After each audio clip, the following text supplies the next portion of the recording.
ಕಣ್ಣಿನ ಕಾಯಿಲೆ ಗ್ಲಕೋಮಾ ಕುರಿತು ಜಾಗೃತಿ ಮೂಡಿಸುವ ಸಲುವಾಗಿ ಪ್ರಸಾದ್ ನೇತ್ರಾಲಯ ಮಂಗಳೂರು ಆಸ್ಪತ್ರೆಯಲ್ಲಿ ಜನವರಿ 21ರಂದು ಉಚಿತ ಗ್ಲಕೋಮಾ ತಪಾಸಣಾ ಶಿಬಿರ ನಡೆಯಲಿದೆ.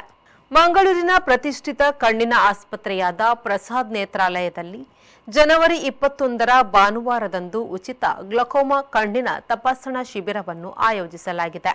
ಅಂದು ಬೆಳಿಗ್ಗೆ 9 ಗಂಟೆಗೆ ಪ್ರಾರಂಭವಾಗುವ ಶಿಬಿರವು ಮಧ್ಯಾಹ್ನ 1 ಗಂಟೆಯವರೆಗೆ ನಡೆಯಲಿದೆ.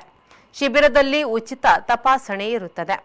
ಹೆಚ್ಚಿನ ತಪಾಸಣೆ ಅಗತ್ಯ ಕಂಡುಬರುವ ಶಿಬಿರಾರ್ಥಿಗಳಿಗೆ ರಿಯಾಯಿತಿ ದರದಲ್ಲಿ ತಪಾಸಣೆ ನಡೆಸಲಾಗುವುದು ಮತ್ತು ಚಿಕಿತ್ಸೆಯನ್ನು ರಿಯಾಯಿತಿ ದರದಲ್ಲಿ ನಡೆಸಲಾಗುವುದು.